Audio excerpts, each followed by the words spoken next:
जय Jagannath. Hello friends, आज ये वीडियो में +3 fourth semester history honours major paper 9 selection long question discussion करबा। तो यहाँ हूँ यूनिट 1 तो राजेंद्र यूनिवर्सिटी पिलामानकर एग्जाम अच्छी तो से माने क्लास को फुल अटेम्प्ट करंतु यही प्रश्न पढ़ी जातु देखिए काली एग्जाम आसीबो। तो बाबरकर कृतित्व मूल्यांकन कर यही क्लास टी आम पूर्व वीडियो रे करिसेंती तो डिस्क्रिप्शन लिंक अच्छी से लिंक उपर क्लिक करके देखिपारे। आज ये वीडियो आम 3टी लॉन्ग क्वेश्चन प्रोवाइड करबा तो से क्लास टी समस्त लास्ट जाए देखिए जमीद कि पेपर 8 आम सिलेक्शन सब प्रश्न आसाला तो 9 भी आसो तो से क्लास को लास्ट जाए देखो। तो प्रथम प्रश्न आम शेरशाह शासन पद्धति समीक्षा कर। तो इंट्रोडक्शन तो एत गुड़िक लिखे दुईटी इंट्रोडक्शन तो लिखे गोटे इंट्रोडक्शन लिखे तो यहीटा को समस्ते लिखे सेकेंडटा को एग्जाम समस्ते यहाँ लिखे कृतित्व पढ़ने भी यहाँ लिखे। तो कृतित्व अच्छी से प्रोवाइड करदेवी। मुगल बादशाह हुमायून को पराजय आनी शेरशाह भारत में अफगान साम्राज्य प्रतिष्ठा करने दिगरे जेते गौरव अर्जन करिसेंती ताठारु अधिक गौरव अर्जन करिसेंती एक मर्जित शासन पद्धति प्रचलन करी से गोटे कौन ना सठिक शासन पद्धति प्रचलन करथिले। देखो प्रथम कथा से कौन करथिले ना मुगल मानक जमीत कि हुमायून को पराजय करथिले आ कौन करथिले ना अफगान शासन प्रतिष्ठा करथिले किंतु सेटा तांको सेति पई तांको जेतिकी प्रशंसा न करा जाए आउ तांको जो शासन पद्धति पई तांको अधिक प्रशंसा करा जाए। मात्र 5 वर्ष थिला तांकर राजत्व से 5 वर्ष शासन करथिले तो एक मार्किया प्रश्न आसी पारे से केबे शासन करथिले ना 1540 रु 1544 माने से 5 वर्ष ही शासन करथिले। एही अल्प समय मध्य एक उन्नत शासन पद्धति प्रचलन करने दिगरे तांकर पदक्षेप तांको इतिहास पृष्ठरे अविस्मरणीय करी रखिछि। तो से जो 5 वर्ष से शासन करथिले तांको शासन पद्धति एभଳି भाବରେ से प्रचलन करथिले कि इतिहास तांको एबे जाय मन रखिछि। तापर ऐतिहासिक एच.जी. किन कहिसंती कोनोसी सरकार एपरि ब्रिटिश माने मध्य एही शेरशाह परी शासन क्षेत्र में ज्ञान देखाई नाहंती। तो शेरशाह जो भाई ज्ञान देखई कि शासन करिसेंती तो ब्रिटिश माने एते चतुर थिले से माने भी एभଳିया शासन करिनथिले। तो एटा थिला इंट्रोडक्शन पार्ट समित एटा लिखिबे देखिबे ये भल मार्क आसो। तो ये जो सेकेंडटा सॉरी जो प्रथमटा थिला एटा एते भल नथिला इंट्रोडक्शन पार्टटा तो सेति मु कहनी एउठु लिखिबे।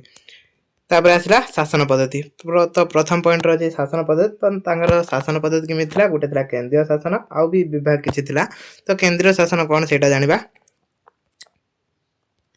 राजा शेरशाह का शासन थिला उभय एक छत्रवादी और प्रजा हितैषी शासन समारोह। तो ये कौन होता ना एक छत्रवादी शासन थिला ता सहित प्रजा हितैषी माने ये गणतांत्रिक टाइप रो जो शासनटा सेटा भी थिला। तो दुई प्रकार शासन थिला। राजा थिले शासन व्यवस्थार सर्वमयकता और समस्त शक्तिर केन्द्रबिंदु माने राजा थिले मुख्य शासन विचार सामरिक विभाग से थिले मुख्य से यही सबु क्षेत्र में से थिले मुख्य तांकर निर्देश रे सेगुड़िक परिचालित होउतला। तो ये सब विभाग जहाँ भी थिला शासन विचार सामरिक ये सब कहा निर्देश रे परिचालित होउतला राजा निर्देश। तेणु शासन केंद्रीय शासन रे राजा थिले मुख्य से आईन प्रणयन और कर निर्धारण करुले। युद्ध और शांति घोषणा थिला तांकर कार्य थिला से युद्ध घोषणा करथिले ता सहित केतबेले शांति भी कौन युद्ध घोषणा करथिले ता सहित शांति घोषणा ए सब राजा करथिले। से मध्य थिले साम्राज्यर सर्वोच्च न्यायाधीश से सर्वोच्च न्यायाधीश थिले। एपरि भाबरे राजा थिले एक छत्रवादी शासनर प्रतीक। तापरे आउ किछि विभाग थिला तो ए विभाग गुडा को भी पढ़ी देबे। तो मोस्ट इंपोर्टेंट पार्ट रहिबो ये जो विभाग गुड़ा देछि एगुड़ा के 1 मार्किया बेसी पड़े तो ये विभाग किछि लिखिबा दरकार नहीं एगुड़ा के 1 मार्किया पढ़ने आंसर लिखिबे को किछि लिखिबे नहीं। देन प्रथमे रहिला शासन पद्धति ए केंद्रीय शासनटा लिखिबे तापर पॉइंट करिवे प्रादेशिक और स्थानीय शासन। देखिबा प्रादेशिक स्थानीय शासन किमितिला शेषा प्रादेशिक शासन संबंध में ऐतिहासिक माने विभिन्न मत देइछन्ति बा दियंती। शेरशाह समय राज्य को प्रदेश रे विभक्त करा जायतिला राज्य को कौन करा जायतिला प्रदेश रे विभक्त करा जायतिला जेमिति देश को कौन कराइछि किछि राज्य रे विभक्त करा जायति तो सेही भलिया राज्य को प्रदेश रे विभक्त करा जायतिला। जदिओ एगुड़िक आकार आयतन रे समान नथिले एपरि प्रदेश को इक्ता कुआ जाउतला। तो ये प्रदेश सब को कौन कुआ जाउतला 1 मार्किया प्रश्न आसीबो इक्ता कुआ जाउतला किंतु समस्तकर आयतन समान नथिला। जेमिति कि आम देशर अनेक गुडी राज्य अछि तो समस्तकर आयतन समान नै सामरिक सेनापति माने इकबाद रूपे कार्य करुथिले। तो एटा थिला प्रादेशिक शासन। तो बेसी करी मन रखिथिबे एटा पड़े प्रादेशिक शासन को कौन कुआ जाउतला इक्ता कुआ जाउतला एटा मन रखिबे। तापर कौन थिला राजस्व विभाग। शेर शाह निज साम्राज्य को 47 विभाग विभक्त करते केतोटी विभागर एक मार्किया प्रश्न आसब 47 विभाग विभक्त करते प्रत्येक भाग को सरकार कहुला सबू भाग को कौन कहुला सरकार कहुला प्रत्येक सरकार केते गुड़िए परगणार विभक्त होता पुणी सरकार कौन होता केते गुड़िक परगणार विभक्त होता परगणा शासन पर अमीन राजत्व आदायकारी एवं सिकदार पुलिस कर्मचारी नियुक्ति देउथिले तो एगुड़ाक भी प्रश्न आसे परगणा शासन पर किए नियुक्ति होते अमीन नियुक्ति होते यहाँ मोस्ट इंपोर्टाट एक मारिका पड़े प्रत्येक सरकार उपरे सिकदार इ सिकदरन ओ मुन्नी सिंह इ मुंसिफान एगुड़ा टे लिखिदेवे न मन रही नामधेय उच्च कर्मचारी नियुक्ति थे यही सब कर्मचारी नियुक्ति होते से परगणा कर्मचारी मानक कार्य देखाशुना करुले शेर शाह निजे निज शासन प्रत्येक विभाग तत्वावधान करते से सबू विभाग तदारख करते शेर शाह को यथार्थ विज्ञता जमी जमा बंदोबस्त राजस्व क्षेत्र में देखा मिलता से राज्य जमी माप कराई कृषक मानक सहनिदार बंदोबस्त करते राजा और प्रजा मध्य घनिष्ठ संपर्क स्थापन करने प्रधान उद्देश्य थिला राजा और प्रजा मध्य केमिति घनिष्ठ संपर्क रखिबे समस्त हृदय को जय करेंगे सेटा प्रधान उद्देश्य थिला तो ये थिला राजस्व विभाग तापर आइला जमीदारी प्रथा को थिला शेर शाह निर्देश देइथिले जे कर धार्य कला बेले कृषक मानक प्रति उदारता देखाइबा उचित किंतु आदाय कला बेले कठोर आवश्यककारी नचेत प्रजा माने नियमित भाव में कर देबे नहीं तो ये कौन कही देखो शेर शाह प्रथमे कहले कर धार्य बेले कृषक प्रति उदार हेबे माने दया सहिष्णुता हवा ता सहित कौन कला ना कौन कहले ना आदाय कला बेले कठोर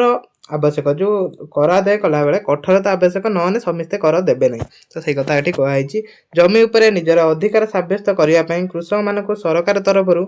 पट्टा स्वत्वाधिकारी दलिल दि जाउतला जेमिति कि एबे भी अछि जमबाड़ी पट्टा तो सेमिति पट्टा दि जाउतला प्रजा मानक राजस्व शर्त स्वत्व दायित्व विषय रे सेमानक ठारू कबूलियत चुक्ति पत्र निया जाउतला तो ई चुक्ति पत्र निया जाउतला तो एई बा थिला जमीदार प्रथा तापरे मुद्रानीति तो एगुड़ा सब पढ़ी पढ़ी के गने आमे सारी पारिबानी जति भी लॉन्ग क्वेश्चन अछि आमे सारी पारिबानी तो सेति पई मो सब गुडाक डिस्कशन करौनी तापरे मुद्रानीति तो बेसी करी के पॉइंट गुडाक रहिबा दरकार तो खाता से बड़ा चेक हुएनी गुटी गुटी करी तो बेसी करी पॉइंट जदी लिखि दिबे भलो मार्क आसी परिबो तापरे शेर शाह मुद्रानीति कौन थिला शेर शाह मुद्रानीति रे संस्कार प्रवर्तन करथिले से स्वर्ण मिश्रित धातु रे निर्मित पुरातन मुद्रा को उठाई दे ताहा स्थान रे स्वर्ण रौप्य तंबा धातु रे निर्मित मुद्रा प्रचलन करथिले तो एति मन रखिबे से पूर्वरु जो मुद्रा थिला ताको उठाई देथिले से की मुद्रा प्रचलन करथिले स्वर्ण रौप्य ताम्र माने सोना रूपा तंबा रे मुद्रा प्रचलन करथिले तापरे कौन करथिले ना तन्मध्यरु केते गुडी वर्ग क्षेत्र और केते गुडी गोलाकार आकृतिर होइतिला स्वर्ण मुद्रा असरमी रौप्य मुद्रा रुमसुन तो ये सब तंबा क्षुद्र गुड़िक दामा नाम कथित होइतिला तो ये सब मुद्रा थिला जहाँ भी थिला सेटा लिखिबे तापरे जनहितकर कार्य से मध्य जनहितकर कार्य करथिले ता सहित विचारक शासन तो जहाँ भी अछि एडा सब लिखिबे एडा सब लिखि नेबे पढ़ि नियंतु सामरिक शासन जहाँ भी थिला एडा सब पढ़ि नियंतु टिके तो काली एग्जाम रा आसीबो नियति भाबरे एटा लिखिबे एटा शेर शाहकर कृतित्व तो यहाँ भी पढ़े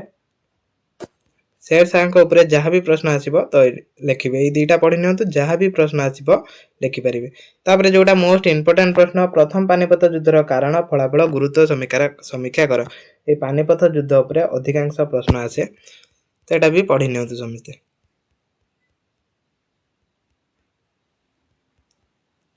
अधिकांश प्रश्न यू आसे तो यहाँ पढ़ी ने डिस्क्रिप्शन लिंक अच्छी जैकि आपण जो पूर्व क्लास टाक भी अटेम्प्ट करेंगे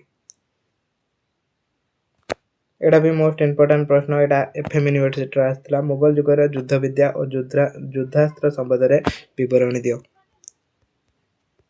तो से युद्ध विद्या उपरे लिखिबे एगुड़ा देखते ये आइला तोप कमाण गुली गोला तो से यही सब विषय पढ़े क्वेश्चन है टिके रहिबे सब विषय क्वेश्चन आसे तो एगुड़ा सब देइछि पढ़ी नेबे पीडीएफ टा टेलीग्राम रे डाउनलोड कर नेबे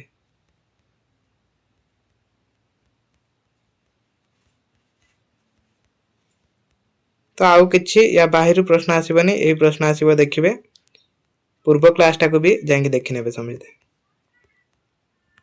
तो क्लास को एट रखुची जय जगन्नाथ समस्त सांग मानको शेयर कर देबा यूनिट 1 आपनकर कंप्लीट या बाहिर कोनोसी क्वेश्चन आसीबनी ए क्लास टे अटेम्प्ट करिवे तापरे ता सहित आ पूर्व क्लास टाको डिस्क्रिप्शन रे लिंक अछि जांगे अटेम्प्ट करिवे जय जगन्नाथ।